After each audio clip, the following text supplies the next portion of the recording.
Hi everyone, well I'm in lockdown just like most of the rest of the world, so I thought today I would do something which I've never really done before because I don't really deem myself to be good enough to do stuff like this, but a few people over the years have said to me, can you teach me how to do stuff photography wise? So I thought, do you know what, why not, I'll just do some videos, I've got nothing else to do. So I'm going to start off with this landscape, well, urban exploration stroke landscape picture, which I took last year on a Route 66 trip. The picture was taken in a place called Two Guns in Arizona. It's a derelict campsite just outside Flagstaff.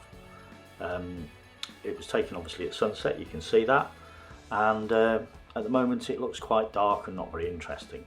So I'm going to show you how I would edit this video in Lightroom. No plugins, this is just everything that you get with Lightroom. And so let's make a start. So the first thing I can see is that there are a couple of blemishes on the picture, probably from a dirty sensor. That's the only problem when you're on holiday, you can't really take your camera apart and clean the sensor, so you have to fix it afterwards.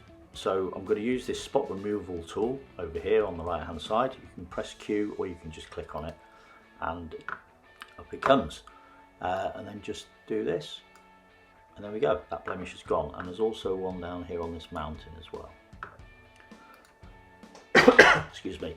So now we've got rid of some of the blemishes, let's see if we can make this picture pop. So the first thing we need to do is take the shadows up so that we can actually see what we're looking at. If the picture's too dark, this is not something you can do because you start to get a lot of noise, which we don't want. But this picture, although I say so myself, was just about right. So it gave me enough leeway in the edit, in the raw edit, to be able to bring the shadows up, take the highlights down, etc. So we brought the shadows up. I think we can take the exposure up a little bit as well, but we don't want to lose the highlights. So let's take those down a bit so that we keep the definition in the clouds, etc. Let's take the vibrance up. Vibrance, some people say, I've had people say, what's the difference between vibrance and saturation? Well, vibrance is basically brightening up the existing colours as they are, and then when you add the saturation, that makes them that pop a little bit more. So that's the difference between vibrance and saturation. So with an urban exploration picture like this, adding a little bit of texture is good, and a little bit of clarity as well. Take the shadows up a little bit more. So we've still got all the detail in the clouds and the sky, but we've also now got details in the foreground, the graffiti on the roof and all that sort of stuff. So maybe add a little bit of pink to this to make it look a bit more dramatic. Warm it up a little bit more, take the shadows up a little bit more.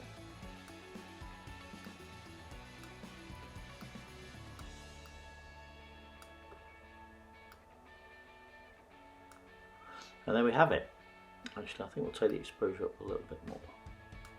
Turn the highlights down a bit more. There.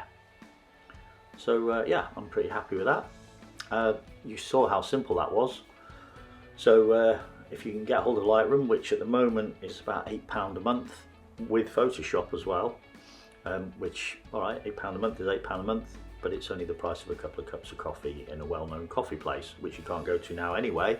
So, you know, sign up to Adobe Creative Cloud, get yourself the photography pack, Lightroom and Photoshop, and you too will be able to make more of your photos. So that's the first one. I will find another photo and I will do some more and show you some more stuff in the next one. Thanks for watching, and don't forget to subscribe.